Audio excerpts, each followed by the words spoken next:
Bonjour les Malvosiens, Malvosiennes. C'est toujours aussi dur à dire. C'est l'épisode 5. Aujourd'hui, je suis avec... Benjamin. Et une nouvelle, c'est... Laurie, Benjamin Laurie, voilà, les deux courageux. Benjamin, tu étais déjà venu la dernière fois. Tu nous avais parlé un peu de ton parcours, c'était très intéressant. Là, t'aurais envie de parler de quoi? De mon séquentiel. Ok, donc pour ceux qui ne savent pas, le séquentiel, c'est une possibilité qui existe ici à Malvaux. C'est de faire votre soin qui dure 8 semaines et de partir 1 ou 2 semaines. Nous, on aime bien 2 semaines parce que ça vous permet de retomber dans vos habitudes, ce qui est bien, ce qui est pas bien, de voir comment vous réagissez avec ce que vous avez appris et de revenir pour minimum 3 semaines, maximum 6 semaines. Ça s'est passé comment pour toi? Eh ben moi, ça s'est très bien passé, étant donné que c'était pendant la période de Noël. Du coup, pleine fête, donc c'était hyper cool. Et comme j'avais dit avant de partir à mon séquentiel, peut-être que je vais revoir. Je voulais pas me mentir à moi-même. Et je me suis limité à 2 verres et je me suis tenu à 2 verres et ça s'est très bien passé. Il n'y a pas eu de rechute, pas de manque. Et ça s'est très très bien passé, donc je suis content de moi. Ok, et quand tu es parti, ça m'intéresse, ça nous intéresse aux milliers d'auditeurs.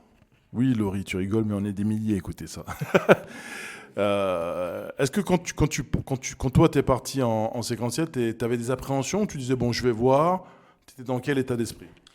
Alors j'avais fait un gros travail sur moi-même déjà pendant les premières 8 semaines et du coup j'avais pas une appréhension, j'avais pas peur de rechuter mais je me posais quelques questions parce que ici on est bien entouré, on est protégé donc on se pose pas trop la question. Mais au final, avant de partir, je me suis dit si tu as des choses à faire ou si tu dois boire, tu te contentes à 2 verres et faut t'y tenir. Et c'est ce que j'ai fait et j'ai réussi, Dieu merci. Et voilà, mais ça aurait pu aussi mal finir. J'aurais pu retomber dedans, mais je me suis testé et je pense que c'est une bonne chose. Et j'ai réussi, donc tant mieux. Donc est-ce que tu reviens du coup, tu reviens différent? Ça t'a appris quelque chose sur toi? Alors oui, je reviens différent. Pour moi, du coup, je comptais peut-être reboire en sortant de temps en temps. Mais au final, je pense qu'il vaut mieux rester sur l'abstinence. Parce que j'ai 28 ans, c'est ma première cure. Et quand j'ai des discussions avec des patients, certaines personnes, ça fait 8, 9, 10 cures. Et j'ai pas envie de passer autant de temps en cure, surtout à mon jeune âge. Donc je préfère me tenir sur l'abstinence. Ok, donc en cours de soins, ce qui arrive, je ne vais pas dire souvent, mais qui est assez régulièrement, les gens changent d'objectif. Comme tu as dit, les gens se disent, ouais, non, peut-être pas consommation contrôlée, ce qui est une possibilité aussi. Hein. Euh, voilà, je ne fais pas de commentaires sur ça. Et puis, nous, on vous suit, parce que le but, c'est qu'on vous suive dans vos objectifs à vous. Pas qu'on vous dise, il faut que vous fassiez ça, ça, ça. Même si évidemment il y a des impondérables dans votre façon, si toi c'est ça, si jamais c'est ça, dans ta future, enfin si jamais c'était ça, t'as changé, mais ça aurait été comment tu consommes, tu vois, ce qui s'appelle réduction des risques, hein. Même si la réduction des risques c'est très très large, ça veut dire que ceux qui veulent faire ça, c'est que ils boivent jamais tout seuls, ils boivent un verre d'alcool, ils boivent un verre d'eau. Tu vois, il y a plein de choses comme ça. Tu sais, en soirée, il y a toujours un peu la façon comme Sam, le truc pour les jeunes, il y en a un qui boit pas. C'est vraiment ça pour qu'il y ait le minimum de dommages. C'est pour ça que les termes, c'est réduction des risques et des dommages. Les dommages, c'est corporel, dommages sociétaux, tout ça. Ok. Donc là, tu reviens t'es revenu pour combien de temps? Alors, logiquement, j'étais revenu pour 6 semaines et j'ai vu avec toute l'équipe Malvo, tous ceux qui nous entourent, et ils m'ont dit que j'avais fait un bon parcours, donc j'avais possibilité de pouvoir partir une semaine avant. Et ça serait la semaine du 8 et 9 février, le jour de mon anniversaire. Donc, on va parler du parcours de Laurie. Laurie, qu'est-ce que tu peux nous dire sur toi? alors bonjour déjà. Ce que je peux vous dire, c'est que je suis arrivée donc ici à Malvaux il y a 3 semaines et demie à peu près. J'ai fait avant plusieurs cures. Donc, comme vous le saviez, c'est une maladie qui est très longue. Donc j'ai fait une post-cure dans la Creuse et je suis arrivée ici et je suis très contente de toutes les activités. On apprend énormément de choses. Et Oui, mais c'est bien, puis ça fait combien de temps t'as dit? Ça fait 3 semaines que t'es là? ouais, 3 semaines. 3 semaines. Donc t'es, ouais, on va dire, même pas encore au milieu du soin. Toi, tu viens chercher sûrement quelque chose, t'apportes des choses. On va dire que tu viens chercher quoi ici? Alors je viens chercher, moi, un avenir sans produit, avec une abstinence totale, parce que je sais qu'après plusieurs rechutes, je peux pas gérer avec l'alcool. Et je viens chercher aussi un avenir, notamment le travail, parce que c'est très important dans la vie. Moi, c'est là où vraiment j'ai commencé à avoir des consommations très lourdes après un accident de travail. Et donc, voilà, une perspective d'avenir sans alcool. Bon, il est vrai que pour en avoir discuté en off, comme on dit, avec toi, Laurie, on voit que tu es une. C'est même pas qu'on voit, c'est que tu es une entrepreneuse. Hein. Donc, tu es quelqu'un qui va de l'avant. Et voilà, on comprend très bien que tu viennes chercher cette confiance en soi, en toi, redevenir plus puissante, aussi puissante que tu l'étais, parce que pour être entrepreneuse en France, une femme, tout ça, faut en vouloir. Donc déjà, rien que pour ça, félicitations. Et c'est ce qu'on te souhaite. Donc quand tu sors lors des jours de sortie autorisée, est-ce que c'est quelque chose qui est anodin pour toi ou des fois des difficultés? Non, non, c'est difficile parce qu'on est confronté à l'alcool partout, quoi, dans les magasins, dans les publicités. Et c'est vrai que partout où on va, encore ce matin, on est allé au marché. Premier truc qu'on nous a proposé, une dégustation de Pinot. Et c'est encore difficile, quoi, de dire non. Et voilà, c'est le moment, le choix où faut être ferme, dire non. Mais c'est pas facile. Bah, c'est sûr que c'est pas facile et c'est évidemment pour ça qu'on fait ce genre de sortie. Encore une fois, parce qu'on est ensemble, ça c'est déjà intéressant et sympa. Mais en plus, voilà. Alors là, on le fait en groupe. L'idée, c'est déjà pardon, de voir comment, toi en l'occurrence ou les autres, mais puisque c'est toi qui es avec nous, pardon, comment tu te projettes, tu vois. Il faut déjà que le cerveau il reçoit déjà l'information de je suis dans un marché et pourtant je suis abstinente, qu'est-ce qui se passe? Donc, tu es déjà en mode entraînement, même si tu t'en rends pas compte. Euh, et puis bon, là pour le coup, on m'a raconté cette histoire de Pinot, puis après quand vous êtes repassé, il a fait alors, eh ben si, c'est l'heure de l'apéro, il y avait tout pour, tu vois, tout l'ambiance habituelle. Au niveau de tes activités, il y en a sûrement certaines que tu faisais, d'autres qui vont arriver. Tu peux nous dire quoi des activités de Laurie? Alors moi, j'adorais la nature, me balader en nature. J'adorais mon chien aussi. Tous les animaux, j'adore. Et j'ai fait du yoga aussi pendant plusieurs années, ce qui m'a permis vraiment me concentrer sur moi. Et c'est des choses qu'il faut que je refasse absolument dès ma sortie. Absolument. Ouais, tu sais qu'ici on a. T'as essayé les cours de yoga ici avec Florent ou pas? Pas encore, parce que du coup, on a un groupe femmes qui est intéressant aussi, et c'est à la même heure. Mais oui, oui, je suis prévue pour les autres cours de yoga et de méditation. Bon, bah ça tombe bien, tu vois, parce qu'avec Florent, on a la chance d'avoir un éducateur qui est carrément prof de yoga depuis peu, et puis, enfin, depuis peu, pas tant que ça. Et puis, il s'adaptera à ton niveau. Puis toi, en plus, si tu as déjà pratiqué, tout de suite, tu vas être recapté assez facilement dans ce qu'il propose. Donc, tu viens de nous dire que le yoga, tu as vraiment aimé, et puis c'est des choses qui, bien évidemment, vont revenir. Quand tu iras mieux, tu vas déjà beaucoup mieux. Qu'est-ce que ça t'apporte le yoga? Quand tu t'entraînais tous les jours? Qu'est-ce que tu faisais? Comment était ta pratique du yoga?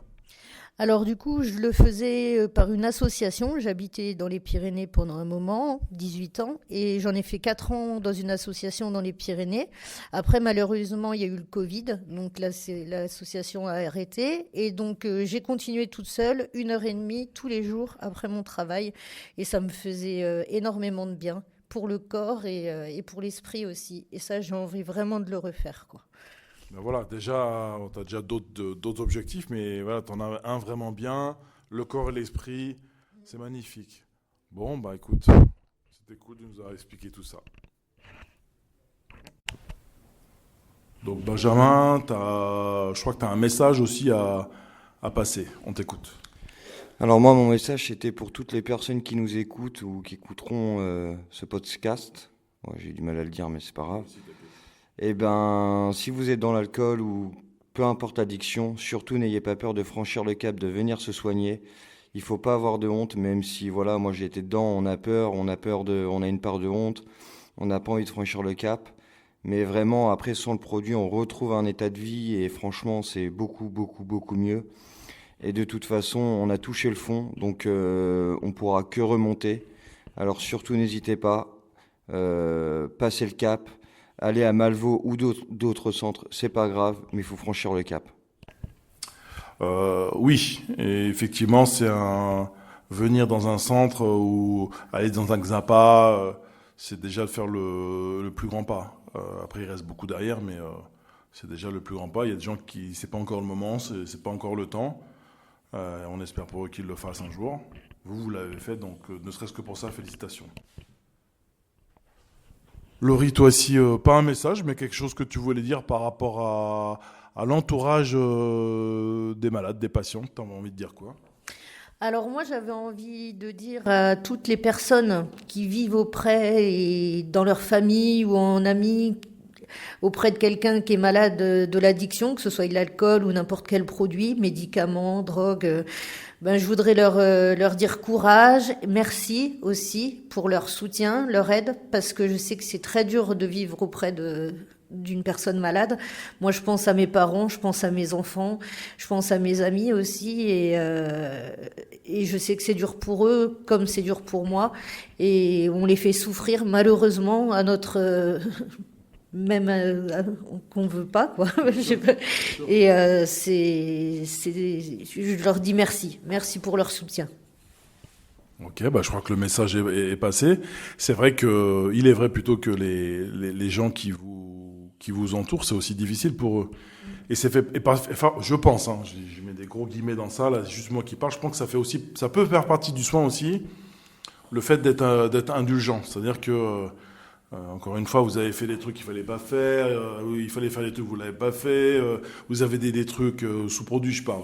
Il fallait pas le dire, il fallait dire un truc que vous l'avez pas dit. Donc voilà, ça c'est vos vies, ça vous appartient. Vous mettez ça sous le coude. Ça peut servir de moteur aussi, un moteur de motivation. Écoute, je veux pas et tout. Mais oui, être indulgent parce que nous, on sait, parce qu'on est professionnels, donc on a été formés, et puis on va repartir, ne serait-ce que pour ma part, bientôt en formation, là, pour une autre formation. Mais les gens dans votre entourage, ils savent pas ça. Ils connaissent pas la maladie. Même dans la société. C'est ça, encore mieux, c'est ça. Dans la société, selon toi, la société, elle voit comment l'addiction ou l'alcoolisme, pardon, c'est vu comment? Quand on n'est pas concerné, en fait, c'est pas encore très répandu, en fait. La maladie, on va dire telle personne est alcoolique, telle personne, voilà. Mais on ne sait pas ce qu'il y a derrière toute la maladie, toute la souffrance, il faudrait faire beaucoup plus de prévention, même notamment au niveau des jeunes aussi, parce que on s'aperçoit que plus on se soigne jeune, faut pas laisser traîner trop la maladie dans la vie, quoi. Moi, ça fait plus de 20 ans et aujourd'hui, c'est dur, quoi. Donc voilà, faut que la société, on mette plus de moyens et même dans les centres, même dans les financements, et parce que il y a énormément de personnes, 14% de la population est atteinte de maladie d'addiction. Ça, je l'ai appris en cure aussi. Et beaucoup sont dans le déni et il faut se soigner. Comme disait Benjamin tout à l'heure, il est important de prendre son courage, de mettre sa vie un peu en pause et de venir se faire soigner et de pas rester comme ça, quoi. Bon, l'heure est venue de se dire au revoir. Ça passe très vite. On essaie, même si ça dure plus longtemps que le temps du podcast, parce qu'entre les pauses, tout ça, où on discute, tout ça, bon, il n'y avait pas de café. La prochaine fois, je ramènerai le café. Je l'avais fait. Benjamin, tu voulais dire au revoir et puis peut-être quelque chose. On t'écoute. Écoutez, chers auditeurs, chères auditrices, merci à tous de nous avoir écoutés et bon courage à tout le monde. Et pour finir, je voulais faire une grosse dédicace du coup à toute l'équipe Malveau et une grosse dédicace à mon ami, à mon poteau Juju. Gros bisous à toi. Bon, il se reconnaîtra. Il existe Juju ou pas? Il n'est pas dans ta tête, hein, sinon tu vas rester un petit peu plus longtemps. Laurie, tu veux dire au revoir ou rajouter quelque chose? Ben, Micro libre. Moi, je tenais à dire au revoir à tout le monde, aux auditeurs, aux auditrices aussi. Et puis, ben, merci de nous avoir écoutés. Merci beaucoup. Ok, bah continuez votre soin. Le soin, c'est pas à la fin, tu pars bientôt. Le soin, c'est toute ta vie après. Prends soin de toi, tu le mérites. Et puis Laurie, t'es en plein dedans, on souhaitera aussi une bonne continuation. Bon, bah au revoir.